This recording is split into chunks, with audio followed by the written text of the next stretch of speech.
स्वागत है आपका आपके अपने इस YouTube चैनल मैथ मीडिया मस्ती पे। दोस्तों आज हम सॉल्व करने वाले हैं क्लास 10th का पहला चैप्टर रियल नंबर का एक्सरसाइज 1.2 को। इसका जो पहला सवाल है चलिए देखते हैं इसको। कहता निम्नलिखित संख्याओं को अभाज्य गुणनखंड के गुणनफल के रूप में व्यक्त कीजिए। तो जो भी संख्या मेरा है, अब आपको पता होगा, आपको पहले अगर आप नहीं देखे हैं तो मेरे पीछे के वीडियो को देख सकते हैं जिसमें हमने बताया था फंडामेंटल थ्योरम ऑफ अर्थमेटिक को। उसमें हमने इसको बड़ी बारीकी से देखा है कि किसी भी जो भाज्य संख्या है उसको अभाज्य संख्या गुणनफल के रूप में व्यक्त किया जा सकता है। तो जो भी भाज्य संख्या है, ये जो 140 का भाज्य है, इसको हम अभाज्य संख्या गुणनफल के रूप में व्यक्त कर सकते हैं। वो देखिए कैसे करते हैं। तो पहला सवाल है मेरा 140 यानी 140। इसको देखिए 2 से लगेगी, यह हो जाएगा 70, और फिर लगेगी 2 से तो यह हो जाएगा 35, और फिर लगेगी 5 से तो यह हो जाएगा 7। तो आप 140 को देखो, 140 को अभाज्य संख्या, सब अभाज्य संख्या है, इसको हम लिख सकते हैं 2 देखिए 2 बार आया है तो 2 पर पावर दे देंगे 2, और फिर 5 और 7। इस प्रकार से यह अभाज्य संख्या के गुणनफल के रूप में व्यक्त हो गई। फिर देखते हैं मेरा दूसरा सवाल है आपका 156। तो इसको कैसे करेंगे। 156 देखिए यहाँ भी 2 से लगेगी, 2 से लगेगी तो यहाँ पर हो जाएगा 78, और फिर 2 से देंगे तो यहाँ पर हो जाएगा 39, और फिर यहाँ पर देंगे 3 से तो ये हो जाएगा 13। और इसको भी जब हम अभाज्य संख्या गुणनफल के रूप में लिखेंगे, जैसे 156 यह हो जाएगा किसके बराबर। देखिए 2 बार आया है तो 2 पर स्क्वायर, और यहाँ पर 3 और यह 13। इस प्रकार से मेरा दूसरा सवाल भी हो गया। फिर देखते हैं अपना तीसरा सवाल देखिए आपका क्या है, 3825। इसमें कितना से लगेगी, इसमें लगेगी 3 से, चूंकि 2 से लगेगी, 3 से पहले लगाएंगे। देखिए 3 एकम 3, 3 दूना 6, कितना बचा यहाँ 2 पर 2 22, 3 7 21, 3 5 15। फिर लगेगी 3 से, 3 चौके 12, 3 दूना 6, 3 5 15, 425 हो जाएगा। और अब 3 से नहीं लगेगा, अब लगेगी 5 से 5 8 40 और 5 25, और फिर जब आप लगाएंगे 5 से तो यह हो जाएगा 17। तो इस प्रकार से 3825 को हम अभाज्य संख्या गुणनफल के रूप में किस प्रकार से लिखेंगे, या लिखेंगे 3825। इसको लिखेंगे 3 आपका देखिए 2 बार आया है तो 3 पर पावर दे देंगे 2, 5 2 बार आया है तो 5 पर पावर दे देंगे 2, और 17 1 बार आया तो फिर लिख देंगे 17 को। बात आई समझ में। फिर देखिए अपना अगला सवाल, चौथा नंबर का जो सवाल है बहुत ही इजी है। चौथा नंबर में क्या है, इसको यहाँ पर लिख लेते हैं। यह हो जाएगा 5005। इसमें पता है आपको 3 से लगेगी नहीं, 2 से लगेगी, तो लगेगी कितना से। और हमेशा याद रखना जब भी लगाएंगे तो सब अभाज्य संख्या से ही लगाना है, या हमेशा अभाज्य संख्या से लगाना है।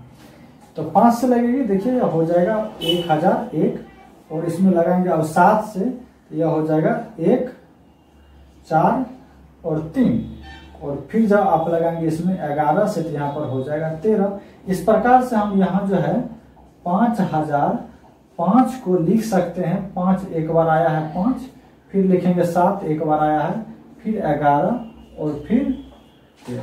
तो इस प्रकार से आप इसको फैक्टर कर सकते हैं। और फिर इसका लास्ट जो सवाल है वह लास्ट सवाल है 5वां नंबर सवाल। 5वां सवाल मेरा है 7429।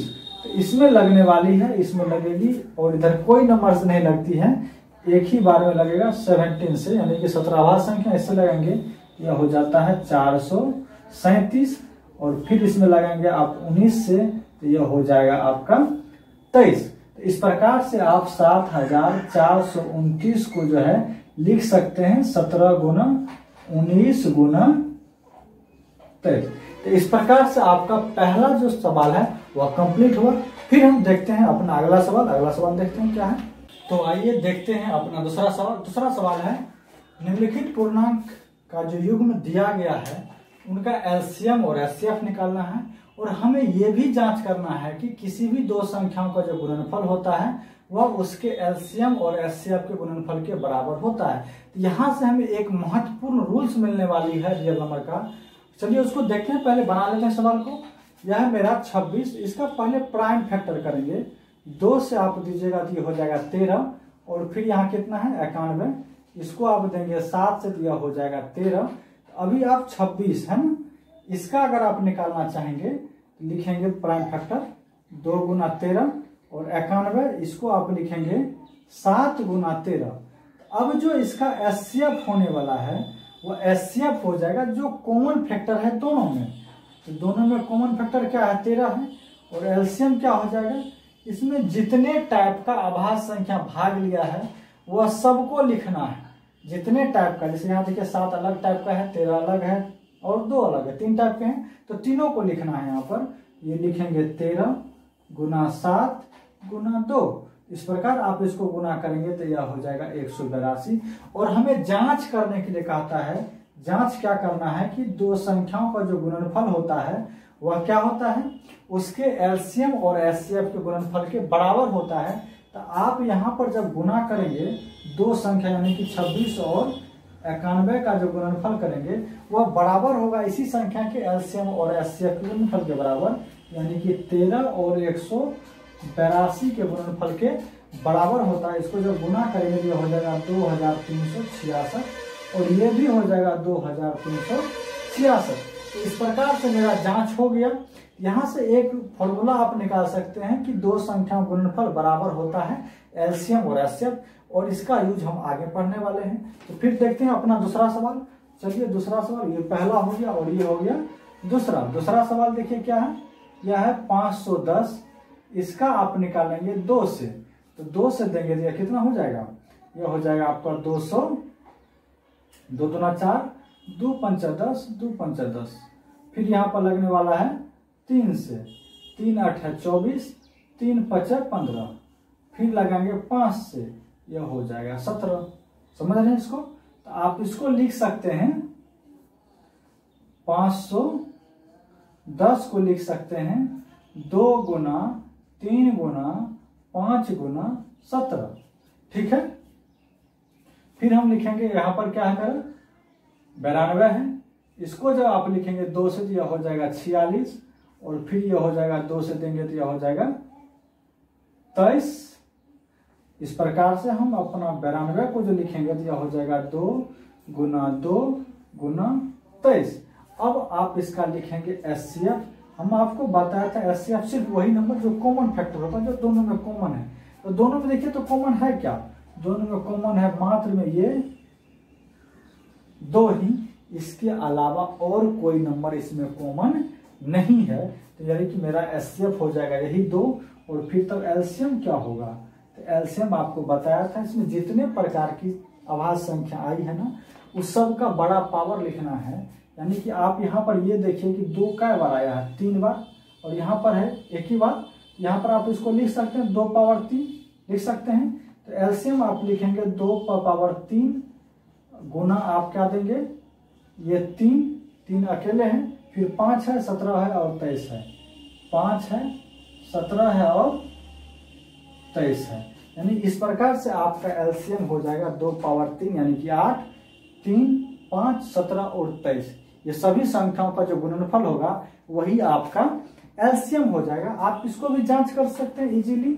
आप जैसे ही जांच करेंगे, इसको जांच लिखेंगे यहाँ पर, तो आपका जो है दो संख्या क्या है 510 और 92 ना, तो आप लिखेंगे 510 और 92 का जो गुणनफल होगा वह यानी कि एचसीएफ कितना है 2, एचसीएफ मेरा 2 ही है, और गुना एलसीएम कितना है, एलसीएम है ये पूरा। अभी हम गुना नहीं कर रहे हैं, आप गुना कर सकते हो खुद से। तो ये हो जाएगा 2 पर पावर 3 गुना 3, और यहाँ पर 5 गुना 17 गुना 23। इस प्रकार से इसका जो गुना होता है, यह गुना होता है 46,920, और जब आप इसका भी गुना करोगे तो यह भी गुना आएगा आपका 46,920। यानी कि यह समझिए कि यह प्रूफ है, प्रूफ किया हुआ चीज है। यहाँ पर सिर्फ हमको जांच करके दिखा देना था कि दो संख्या का जो गुणनफल होता है वह उसी संख्या के एलसीएम और एचसीएफ के गुणनफल के बराबर होता है। आप इसको एकदम दिमाग में सेट कर लें। फिर देखते हैं अपना तीसरा सवाल। तीसरा सवाल है आपका 336 और 54।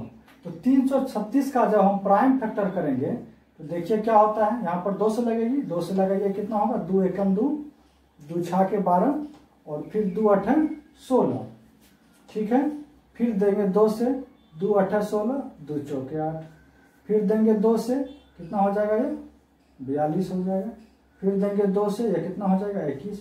अब 2 से नहीं लगेगा, यहाँ पर देंगे 3 से और यहाँ पर हो जाएगा 7।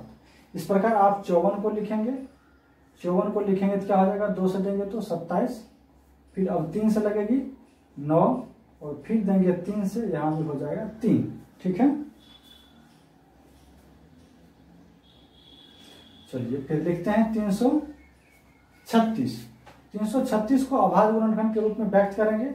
आप देखिए यहाँ पर 2 कई बार आया है, 2 आया है आपका 4 बार, तो 2 पावर 4 देंगे, यहाँ पर फिर 3 आया है और 7, और फिर जब आप 54 को लिखोगे तो 54 आपका है 2 और 3 है पावर 3। जब हम इसका लिखेंगे HCF, तो HCF वो कॉमन नंबर होता है, यानी कि वह सबसे जो प्राइम नंबर मिला है, दोनों में कॉमन है, उसकी सबसे छोटी पावर। तो दोनों देखिए 2 मिल रहा है, तो 2 का सबसे छोटा पावर, 2 का सबसे छोटा पावर क्या है, यहाँ पर 2 पावर 1 ही है, यही लिखेंगे। फिर 3 मिल रहा है दोनों में, तो 3 का सबसे छोटा पावर, 3 का सबसे छोटा पावर क्या है 1 है, जो दोनों में कॉमन है सिर्फ उसी को लेते हैं। तो इस प्रकार से आपका HCF हो जाएगा 6। और फिर जब आप LCM निकालेंगे तो LCM क्या हो जाएगा, LCM में हम वो सभी नंबर लेंगे जो इसके मतलब इसमें जो जो अभाज्य संख्या आई है वह सबका बड़ा पावर लेना है। तो आप यहाँ पे दोनों को मिला के देखेंगे तो 2 आया है और 7 आया है और 3 आया है, 3 प्रकार की जाति है। तो हम 2 का सबसे बड़ा पावर LCM लेंगे, 2 का सबसे बड़ा पावर क्या है 4 है, फिर 3 का सबसे बड़ा पावर क्या है 3 पावर 3 है, और फिर 7 अकेले है तो ये लिखेंगे 7। इस प्रकार से आपका ये LCM हो गया। जब आप इसको जांच करना चाहोगे तो इसको जांच कर सकते हैं इजीली। जांच 2 संख्या गुणनफल यानी कि 336 और 54 का जो गुणनफल होगा वह बराबर होगा इसके LCM और HCF के गुणनफल के बराबर। तो यहाँ पर मेरा देखिए HCF निकला 6 और ये है LCM, आप इसको खुद गुना कर सकते हो। तो ये हो जाएगा 6 और गुना कितना है 2 पर पावर 4, LCM है ये मेरा, ये हो गया HCF, ये हो गया LCM, 2 पावर 4, 3 पावर 3 गुना 7। इस प्रकार से जब आप इसको गुना करेंगे, इसका गुना होता है 18,144 और इसको भी आप जब गुना करोगे तो यह भी होगा 18,144। इस प्रकार से मेरा दूसरा सवाल कंप्लीट हुआ। फिर देखते हैं अपना अगला सवाल क्या है। तो आइए देखते हैं अपना अगला सवाल। अगला सवाल है अभाज्य गुणनखंड विधि द्वारा निम्नलिखित पूर्णांक के LCM और HCF निकालना। तो आपका पहला सवाल देखिए क्या है, आपका सवाल पहला है 12। तो पहले इसका हम लोग अभाज्य गुणनखंड यानी प्राइम फैक्टर कर लेंगे। जैसे 2 से देंगे यह हो जाएगा 6, फिर 2 से देंगे तो यह हो जाएगा 3, फिर जैसे है मेरा 15, 15 को आप देंगे कहाँ 3 से तो यह हो जाएगा 5, और फिर है 21, 21 में देंगे हम 3 से तो यह हो जाएगा 7। अब देखिए कितना आसान है, जैसे 12 है तो 12 को अभाज्य गुणनफल के रूप में लिखेंगे, 2 2 बार आया है तो 2 का स्क्वायर और फिर 3, फिर 15 है, 15 को लिखेंगे 3 गुना फिर 5 और फिर है 21, 21 में फिर लिखेंगे 3 गुना और 7। अगर आप इसका HCF निकालेंगे तो HCF वो कॉमन फैक्टर होता है कि जो सब में होता है। आप देखिए सब में यहाँ पर सिर्फ 3 ही है और कोई नंबर नहीं है, तो इसका HCF हो जाएगा 3।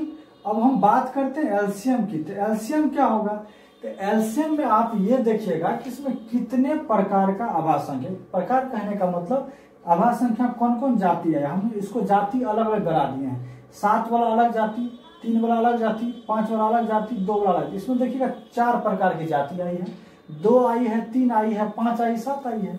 तो 2 का सबसे बड़ा पावर तीनों में से खोज के लिख देना। 2 का सबसे बड़ा पावर क्या है 2 पर पावर 2, और फिर 3 का सबसे बड़ा पावर सिर्फ 3 ही ठो है, 3 दे देंगे, और फिर आपका क्या है 5 है और 7 है। सब पे एक एक पावर ही है, अगर बड़ा पावर होता तो हम बड़ा पावर देते हैं। तो देखिए क्या हो जाएगा 2 पावर 2 मतलब 4, फिर ये 3 गुना 5 गुना 7।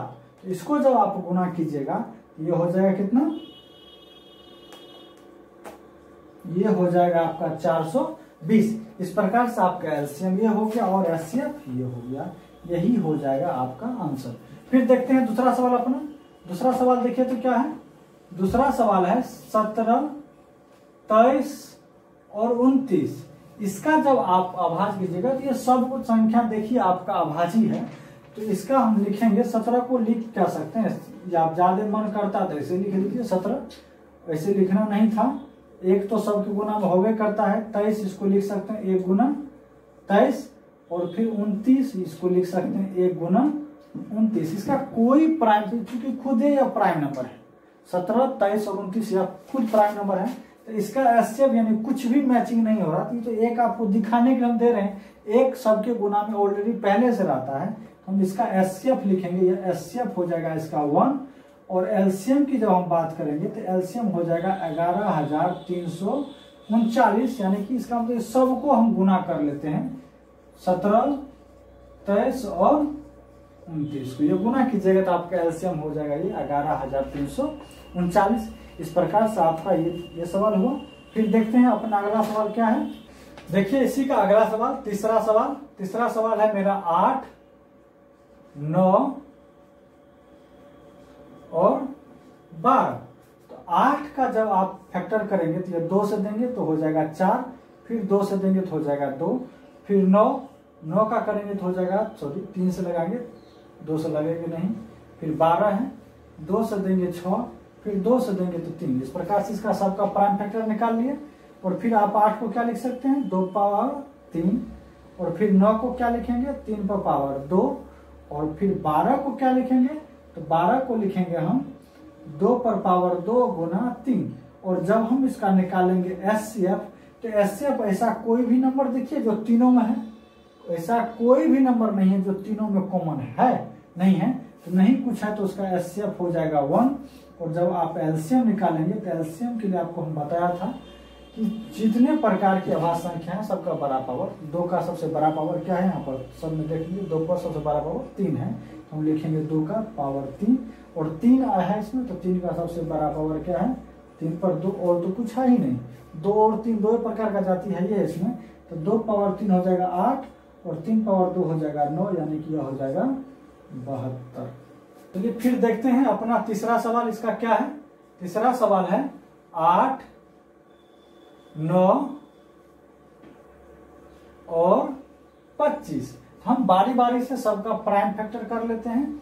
8 का आप 2 से दीजिएगा तो हो जाएगा 4, फिर 2 से दीजिएगा तो हो जाएगा 2, और फिर 9 को आप लिखेंगे 3 और 3, फिर 25 को आप लिखेंगे 5 और 5। इस प्रकार से आपका देखिए तीनों संख्या हैं। 8 को आप लिख सकते हैं 2 पर पावर 3, 2 3 बार आया है। 9 को आप लिख सकते हैं 3 पर पावर 2, और फिर 25 है, 25 को आप लिख सकते हैं 5 पर पावर, तो 5 भी 2 बार आई। इसका एचसीएफ निकालने के लिए ऐसा कोई नंबर है जो कॉमन है, कोई नंबर ऐसा नहीं जो कॉमन है, तो इसका जो एचसीएफ हो जाएगा, नहीं कुछ है तो 1 तो सब में रहता है। फिर जब हम एलसीएम निकालेंगे तो एलसीएम मेरा क्या हो जाएगा, हमने कहा था कि जो सब जाति आई है अभाज्य संख्या का सबका बड़ा पावर लेना है। यहाँ पर 2, 3 और 5 3 प्रकार की जाति आई है, तो 2 का सबसे बड़ा पावर 2 पावर 3, 3 का सबसे बड़ा पावर 3 पावर 2, और यह 5 का सबसे बड़ा पावर 5 का स्क्वायर, यही ले रहे हैं। 2 पावर 3 का मतलब होता है 8, 3 पावर 2 का मतलब होता है 9, और 5 पावर 2 का मतलब होता है 25। और इसको जब आप गुना कीजिएगा तो 25 8 हो जाएगा 200, 200 को 9 से गुना कर देंगे तो यह हो जाएगा 1800। इस प्रकार से आपका एलसीएम हो जाएगा 1800 और एचसीएफ हो जाएगा 1। चलिए फिर देखते हैं अपना चौथा सवाल है एचसीएफ दिया है 306 और 657 का 9, तब हमें मांग रहा है कि एलसीएम क्या होगा। अभी जस्ट आपने सवाल नंबर 2 में पढ़ा है, एक रूल्स वहां पर हम लोग जांच करके देखे थे, किसी भी दो संख्या को जो गुणनफल होता है वो उसके एलसीएम और एचसीएफ के गुणनफल के बराबर होता है। यहाँ पर दो संख्या आप मेरा है क्या, उसी से हम लोग ये फॉर्मूला जानते हैं, दो संख्याओं का गुणनफल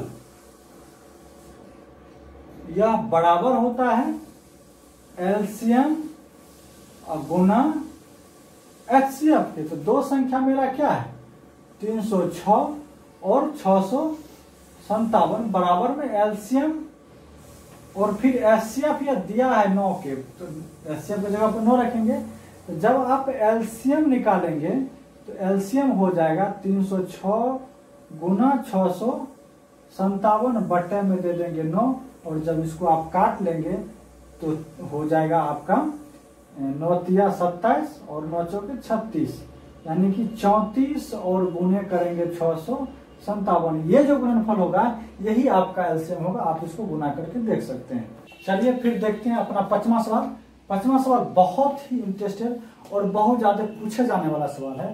देखिए कहता है जांच कीजिए क्या किसी प्राकृत संख्या n के लिए संख्या 6n अंक 0 पर समाप्त हो सकती है।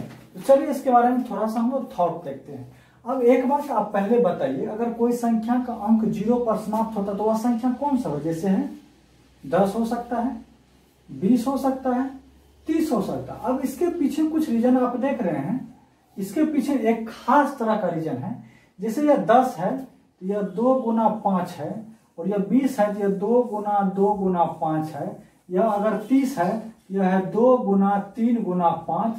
तो यहाँ पर एक कॉमन सी बात यह है कि 2 और 5, 2 और 5, 2 और 5, यानी किसी संख्या का इकाई अंक अगर 0 होगा तो वह निश्चित रूप से 2 और 5 के गुणनफल के रूप में होगा। ये बात तय है। तो इसी को हम लोग आधार मानते हैं अगला सवाल को बिल्कुल इजीली। इसमें थोड़ा सा भाषा है, इस भाषा को आप आसानी से लिख सकते हैं, इसमें कुछ है ही नहीं। तो चलिए हम देखते हैं फिर इसको कैसे बनाते हैं। लिखेंगे माना कि ए कोई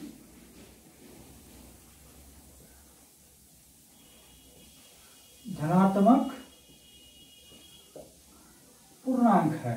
कोई पूर्णांक ए मान लेते हैं, धनात्मक कैसे, ऋणात्मक कुछ, जैसे ए बराबर हम लिखेंगे 6n, क्योंकि यह संख्या n है कोई। अब एक बात बताइए, n का रहा कोई प्राकृत संख्या है, आप ये 6 को क्या लिख सकते हैं? आप ये 6 को लिख सकते हैं 2 गुना 3 पर पावर n, या इसी को आप लिख सकते हैं 2 पर पावर n गुना 3 पर पावर n।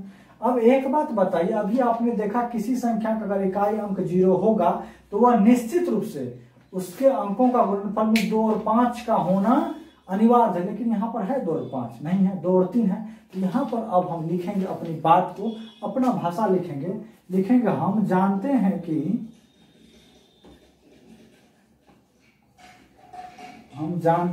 कि किसी संख्या का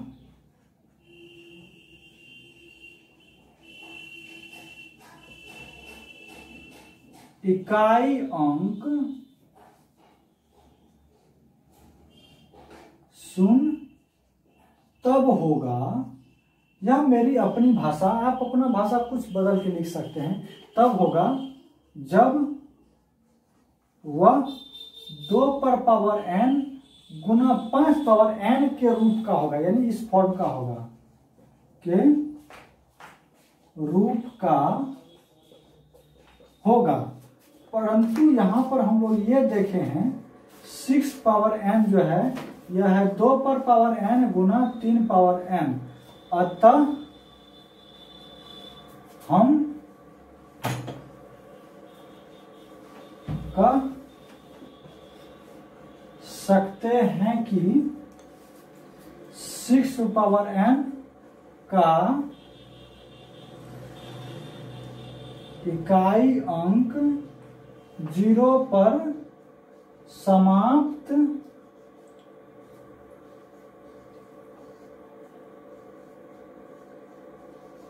नहीं होगी, यही रहेगी। और यह भाषा है, यह भाषा आप अपने से खुद बना के लिख सकते हैं, लेकिन जो मेन थॉट था वही 2 और 5 वाला, आप इसको बेस बना करके इसको प्रूव कर सकते हैं, कोई दिक्कत। चलिए फिर देखते हैं अपना अगला सवाल। तो देखते हैं अपना अगला सवाल। अगला सवाल देखिए आपका क्या है, कहता है व्याख्या कीजिए कि 7 गुना 11 गुना 13 प्लस 13 और फिर 7 गुना 6 गुना 5 गुना 4 गुना 3 गुना 2 गुना 1 प्लस 5 यह एक भाज्य संख्या और क्यों है। आप फंडामेंटल थ्योरम ऑफ अरिथमेटिक को पढ़ चुके, अगर आप नहीं पढ़े तो वहां से जाके आप मेरे पिछले वीडियो को देख सकते हैं। वहां पर हमने एक चीज का ज्यादा करके फोकस किया था कि कोई संख्या अगर भाज्य है तो वह निश्चित रूप से 2 या 2 से अधिक अभाज्य संख्या का गुणनफल होगा। अगर हम इस संख्या को 2 या 2 से अधिक अभाज्य संख्या गुणनफल के रूप में दिखा देते हैं तो ये बात ऑलरेडी प्रूफ हो जाएगी कि यह संख्या भाज्य है। यहाँ पर देखिए तो मेरा जो सवाल है यह है 7 गुना 11 गुना 13 प्लस 13। अगर ये सिर्फ यहाँ तक की बात रहती, यहाँ तो हंस कर लिख देते इसको यह भाज्य है, बट यहाँ पर ऐसा है नहीं कुछ। यहाँ पर प्लस में 13 दे दिया था, हम इसको गुना के रूप में दिखाते, 13 को कॉमन ले लेते हैं, यह हो जाएगा 7 गुना 11, ठीक है, सॉरी, अब प्लस 1, कोई दिक्कत, ये हो जाएगा देखिए 13 गुना 11 से 77 1 78, यानी कि 2 या 2 से अधिक संख्याओं का गुणनफल हो गया ना। तो इसको लिखेंगे यह एक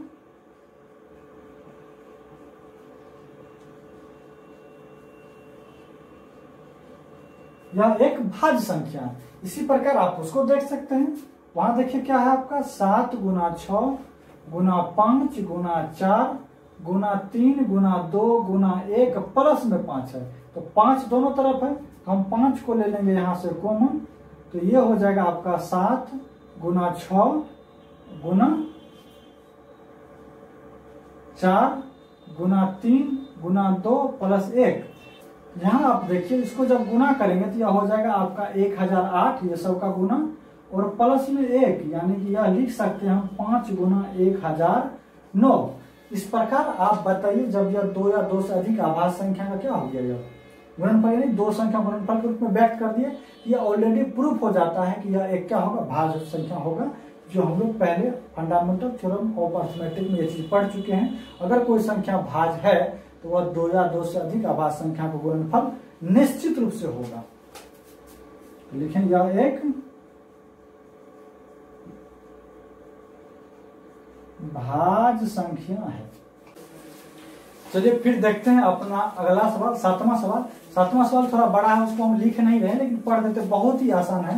कहता किसी खेल के मैदान के चारों ओर एक वृत्ताकार पथ है, एक वृत्ताकार पथ है ऐसा करके, और जिस पर क्या है कि एक पहले लड़की है सोनिया, वह मानो यहाँ पर एक बिंदु ए से चलना शुरू करती है तो 18 मिनट लगती है उसको एक चक्कर लगाने, वृत्ताकार पथ का एक चक्कर लगाने में 18 मिनट लगेगा।